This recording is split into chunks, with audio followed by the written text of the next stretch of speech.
Olá a todos, sejam muito bem-vindos a mais um podcast filosófico, atividade esta promovida pela Organização Internacional Nova Acrópole do Brasil. Para este podcast de hoje, recebemos o professor Ibirá Barreto, da Nova Acrópole de Guarulhos. Seja muito bem-vindo, Ibirá. Obrigado, Danilo. Olá a todos. Bem, pessoal, em nosso podcast de hoje nós vamos falar sobre a lei do karma.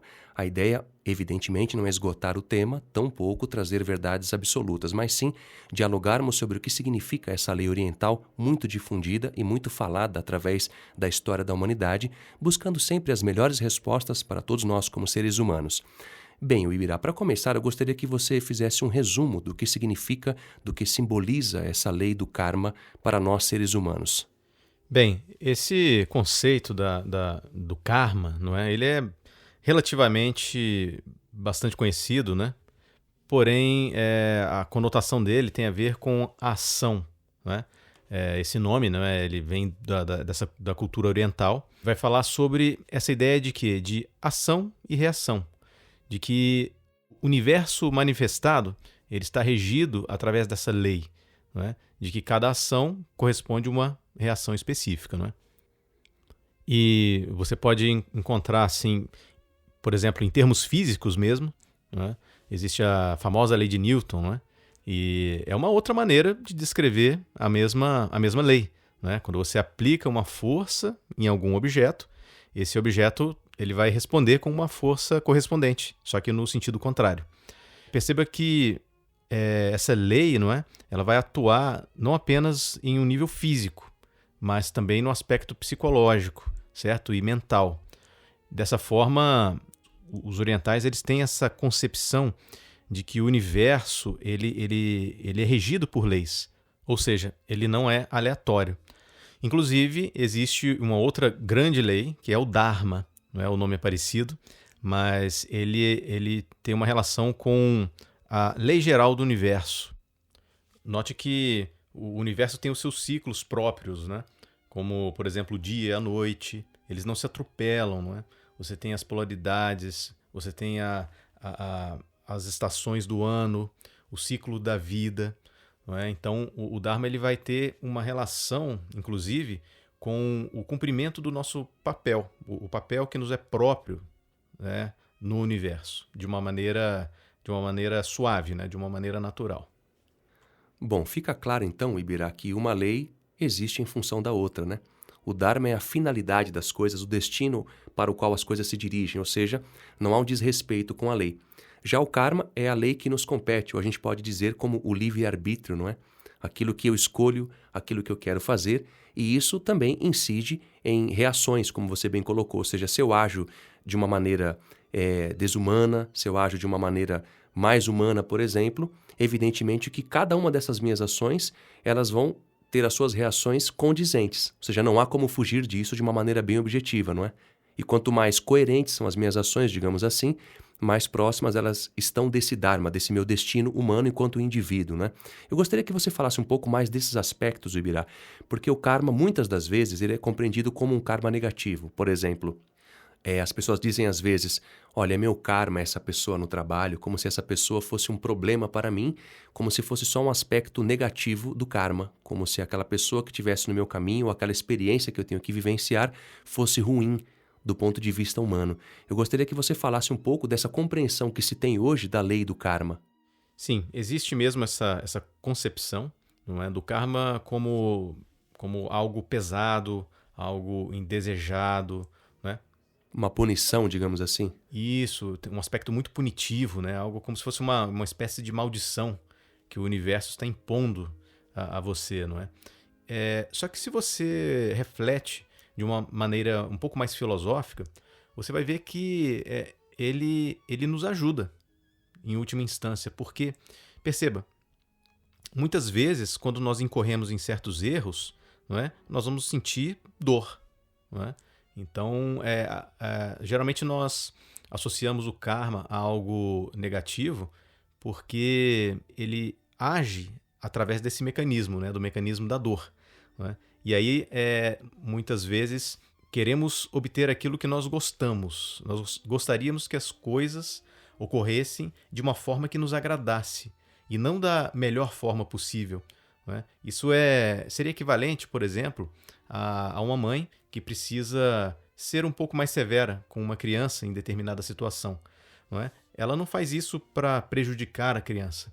Ela está fazendo isso para que a criança não incorra num erro, né? Para que ela possa aprender a respeito de determinadas coisas, né?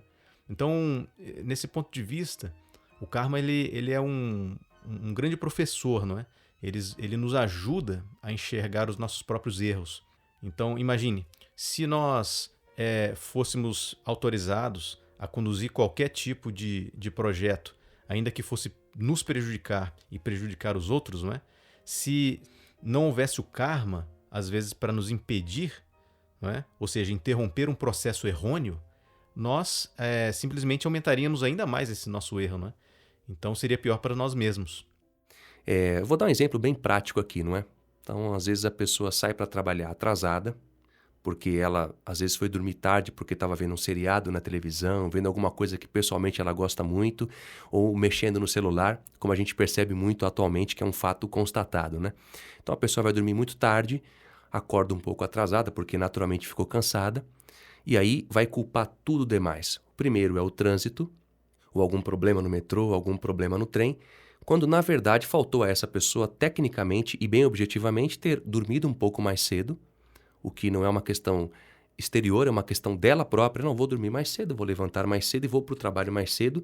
E os problemas que podem acontecer, eu posso adiantar isso, ou seja, evitar porque eu estou dentro de um horário previsto.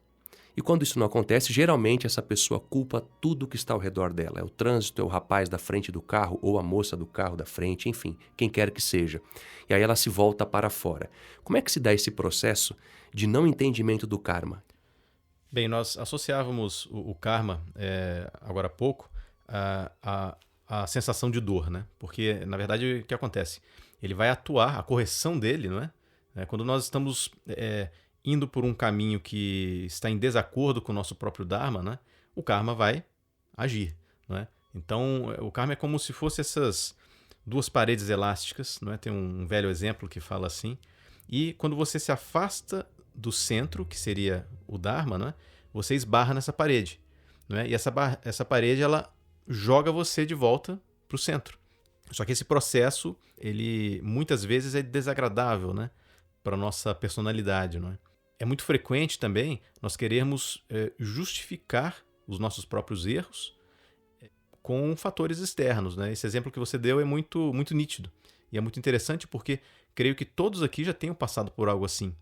Só que quando nós estamos com a guarda baixa, né, quando nós estamos sem a nossa consciência bem ligada, nós vamos tender a ficar revoltados contra as reações adversas, quando na verdade elas foram plantadas por nós mesmos. Não é? É uma questão de maturidade também, não é? De você assumir os seus próprios erros. Nem todos são adultos o suficiente para poder entender isso. Não é? E mesmo quando temos algum tipo de maturidade filosófica, quando estamos no meio da tormenta, a consciência tende a baixar, não é? E aí vem o quê? Vem o sentimento de revolta, de que se está sendo injustiçado, não é? Então esse é o mecanismo, né? Tem uma frase de Santo Agostinho que eu acho muito interessante a esse respeito. Ele fala que a revolta, não é uma forma de crença na injustiça, não é? Ou seja, é uma forma velada de ateísmo, não é? Ou seja, de que o universo é totalmente aleatório, certo? Que não existe uma inteligência presente nas coisas da vida. Então isso é um aspecto que você pode analisar do karma, não é? E dentro dessa ideia, o Ibirá, fica claro que a responsabilidade é fundamental para o entendimento do karma, ou seja, essa maturidade que você falou, que muitas das vezes nos falta, essa maturidade nesse exemplo que eu acabei de mencionar. Olha, por que eu fui dormir tarde? O que eu fiz para que eu dormisse tão tarde assim? Eu precisava ter visto essa série até muito tarde, ou ficado no celular até tão tarde assim? Era tão importante assim? Para que eu acordasse atrasado, correndo, não desse bom dia para os meus pais, não falasse com as pessoas dentro de casa e saísse correndo com tudo, fechando a porta rápido e, enfim, sem atenção com as coisas ao meu redor. E é difícil essa pessoa admitir e dizer, não, isso é responsabilidade minha. eu me atrasei porque eu não acordei cedo. É muito difícil admitir isso porque a gente fica preso nesse personalismo onde nós não estamos errados, e sim a vida está errada em me punir dessa maneira com tudo o que me aconteceu por uma irresponsabilidade minha. Então, é difícil. E aí nós nos vemos nesse muro que bate de um lado e para o outro por nossa própria inconsequência. Sim, e a própria ira, nesse aspecto, ela funciona como uma espécie de doping, né? Que faz com que nos tornemos cegos para nossas responsabilidades, né? Então, sempre quando acontece algo que seria ruim, e eu vou colocar até entre aspas, né? Algo negativo, nós devemos refletir, não é? Qual foi a minha responsabilidade nisso? E se nós não conseguimos entender muito bem qual foi a nossa responsabilidade, ou se nós agimos da melhor maneira possível, dadas as circunstâncias, uma reflexão nós sempre temos que ter, que é o quê? O que eu preciso aprender com essa situação? Não é? Os romanos diziam que a vida é a grande mestra, não é? É uma mestra que coloca as provas para você, não é? Então, isso é um relacionamento até mais saudável com a própria vida, né? Em que nós estaremos numa postura de constante aprendizado. Porque se acontecem coisas boas, né, que seria esse karma positivo, vamos dizer assim, nós temos que saber o que nós fizemos para gerar isso. Temos que botar uma consciência no processo. Senão nós vamos ter coisas boas que foram frutos de uma aleatoriedade, não é? Do acaso, não é? O acaso, né? E na verdade, nós temos que refletir a respeito das coisas, né? E quando acontece algo ruim, né, também temos que refletir para evitar isso no futuro, né? E veja que, mesmo falando de uma maneira bem objetiva, né, quando você tem um empresário, por exemplo, ele tem que analisar aquilo que causou um bom resultado ou um mau resultado na empresa. De certa forma, isso também é refletir sobre o karma. O karma não é uma doutrina hindu distante e estranha. Ela é um fato da vida, ela é uma lei que atua em todos os momentos da nossa vida, né? E é exatamente assim que a coisa se dá, não é, Ibirá? A gente percebe isso na nossa vida, na vida das pessoas que convivem ao nosso redor, de um modo geral. E muitas das vezes, eu até gostaria que você falasse um pouco sobre essa colocação que eu vou fazer agora.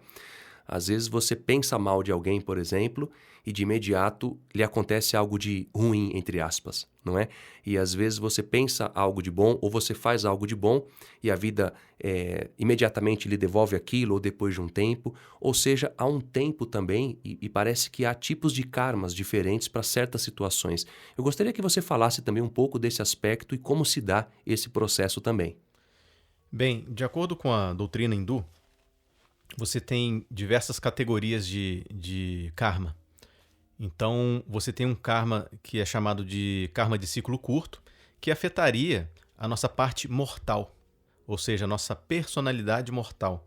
Esse karma, ele geralmente, você sente o efeito dele de maneira muito rápida. Por exemplo, teve um amigo meu, certa vez ele estava num ponto de ônibus, né? Um grande amigo meu.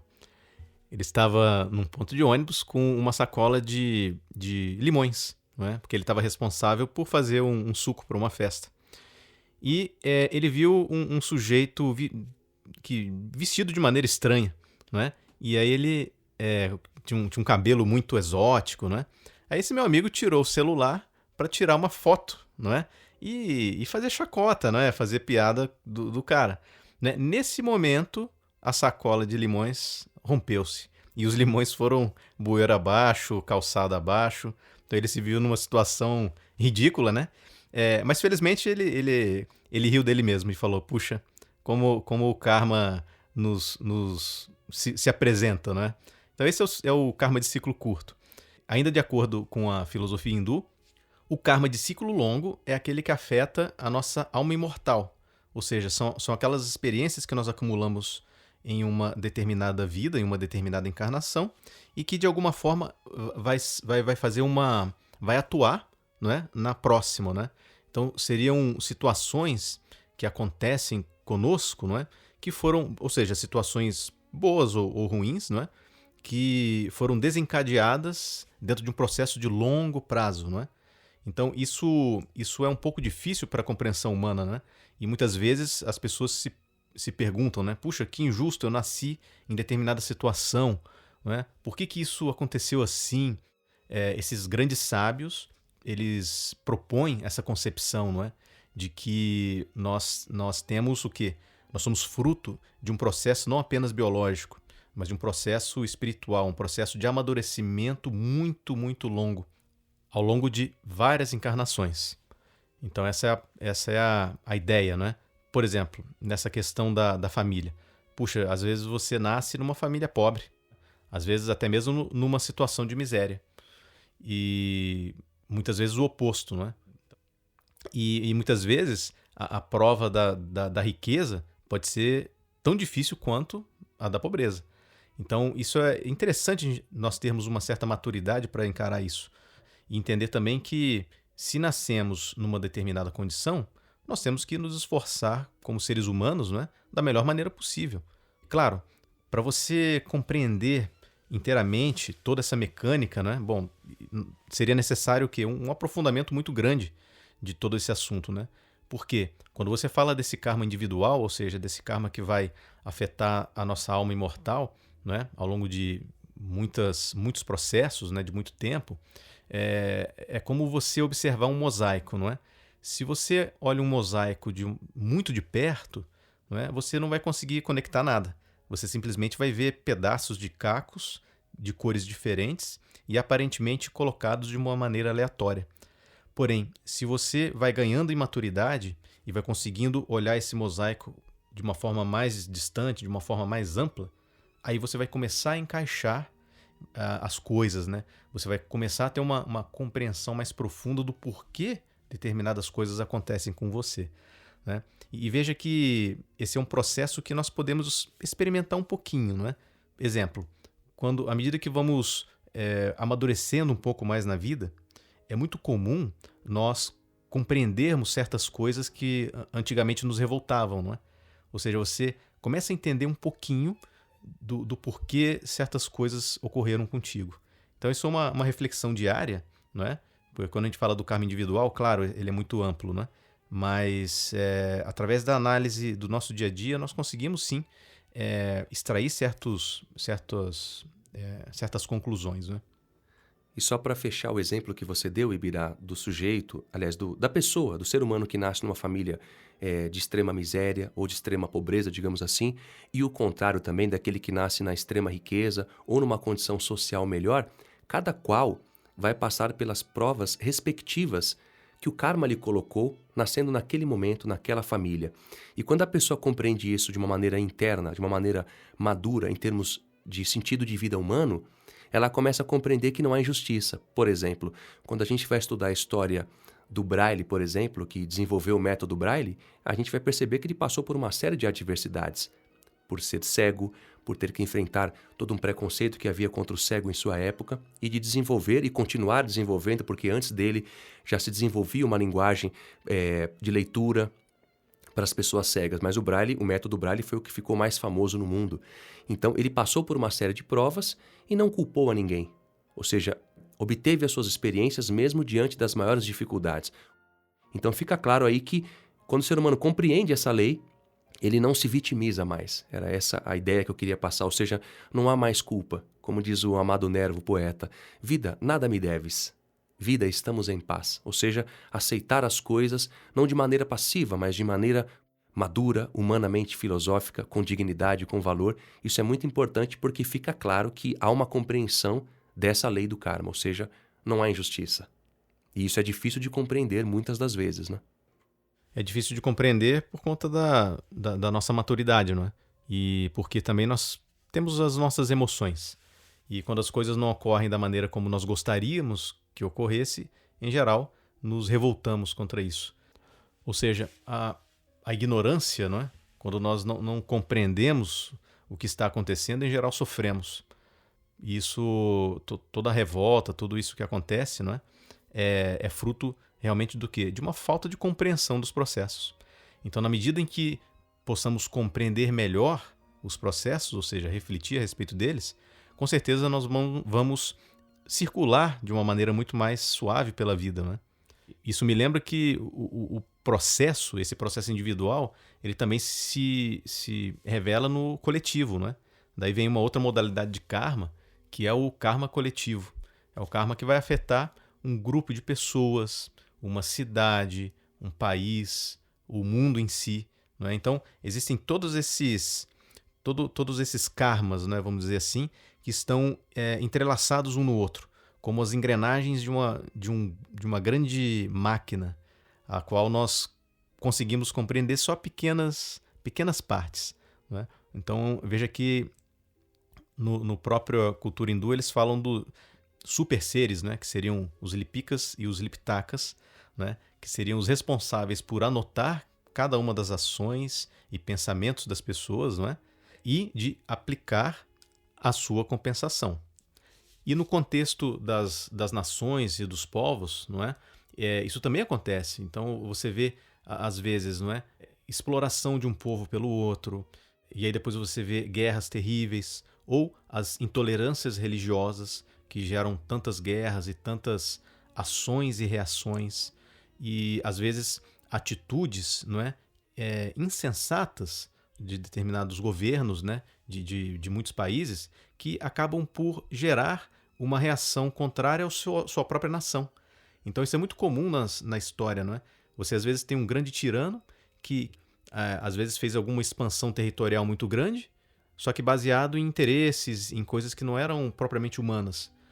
Essa própria ação insensata acaba gerando uma reação que acaba por destruir o seu próprio povo.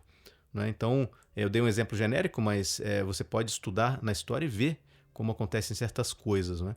Então, veja bem, um rei, não é? Ou um governante, ele também precisa considerar essas leis universais. Não é? Então, alguém que governa e não tem noção da lei do karma, não é? Tá faltando algo aí. Não é? Ele precisa ter essa ideia de que, por exemplo, você não pode fazer uma negociata de uma forma antiética, porque isso acaba gerando consequências, não é? Bom, Ibirá, para encerrarmos então o nosso podcast, eu gostaria que você fizesse as considerações finais sobre o karma e trouxesse uma mensagem útil e prática para aqueles que nos ouvem, para que a gente possa, de alguma maneira, compreender, não só compreender melhor essa lei, mas agir melhor diante essa lei. Bem, primeiramente, nós precisamos conhecer a nós mesmos, não é? Conhecer um pouco melhor daquilo que seria o nosso próprio Dharma, né? O nosso próprio papel no universo. Não é? E existe um ensinamento que é maravilhoso, muito importante, não é? Diria fundamental em relação a esse assunto, que é a reta ação. Não é? A reta ação seria aquela ação que não gera um karma, ou seja, é uma ação que vai possibilitar, é uma ação sem apego ao fruto. Toda ação tem um fruto, tem uma consequência, não é? Mas nós devemos agir principalmente por dever, não é?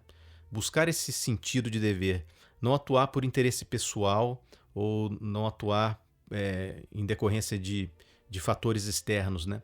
Mas buscar dentro de nós mesmos uma motivação profunda, né? Como o próprio Sêneca, filósofo romano, dizia, a recompensa de uma boa ação está em tê-la realizado. Então isso é algo um pensamento muito útil, né? Muito importante para que nós possamos levar no nosso dia a dia. E como dizia, por exemplo, o Kant, não é? Ele falava muito sobre essa questão do dever, né? Dessa autonomia que nós precisamos ter, da nossa própria vontade, não é? Do nosso próprio livre-arbítrio. Ele falava que nós devemos conduzir as nossas ações de maneira que essa ação possa ser transformada numa lei universal. Ou seja, se qualquer pessoa de qualquer povo, de qualquer época, agisse assim e gerasse coisas positivas, né? Tornasse as pessoas mais fraternas, trouxesse o bem e a justiça, não é? Então, se a nossa ação puder ser convertida numa lei universal, então essa é uma ação digna de ser feita. É um pouco daquele ditado popular, né? Não fazer a outro aquilo que você não gostaria que fizessem contigo. Nós temos sim certos critérios, né? Para avaliar um pouco temos algumas ferramentas, né? Temos algum grau de discernimento para saber quando algo é justo ou não. E mesmo quando não temos um grande discernimento, olha, nós podemos utilizar o karma como uma espécie de bússola, né? Porque se ocorre muita dor, você precisa parar e refletir. será que você precisa refletir o que eu estou fazendo de errado para que esse aspecto da minha vida continue me trazendo problemas, né? Então, isso é uma maneira inteligente de você se relacionar com a lei do karma, né? Então, nesse ponto de vista, ele é um amigo nosso. Porque se nós não sentíssemos nenhum tipo de dor, nós não saberíamos quando mudar o nosso rumo. Isso seria uma das piores coisas que poderia nos acontecer. Tem um símbolo egípcio muito antigo, muito bonito, que fala sobre uma deusa, né? A deusa Sekhmet, que é a deusa leoa. Ela é relacionada com a lei do karma em ação. Num dos simbolismos que certa vez eu vi, aparece ela com uma lágrima no rosto. O que eu achei de realmente sublime nisso é de que ela é aquela que vai aplicar o karma, ou seja, de certa forma vai impor alguma dor. Mas ela faz isso não por um caráter punitivo. De certa forma, ela até sente um pouco, né? Ou seja, essa lágrima dela é porque ela precisa fazer. Porque é o melhor para aquele ser humano, é o melhor para que aquela pessoa entenda o seu erro e possa ter uma oportunidade de redenção. Uibirá, muito obrigado pelas palavras. Dessa maneira encerramos então o nosso podcast e, claro, desejo que seja sempre muito bem-vindo. Muito obrigado a todos, obrigado Danilo e até a próxima. Bem, pessoal, para aqueles que queiram nos contatar, podem fazê-lo através do e-mail podcast@nova-acrópole.org.br. E para quem quiser saber mais sobre a Nova Acrópole, basta encontrar a sede mais próxima a você em nosso site, nova-acrópole.org.br. Até a próxima! A trilha deste podcast é de autoria de Antonin Dvorak e chama-se Romance para Piano e Violino, OP número 11.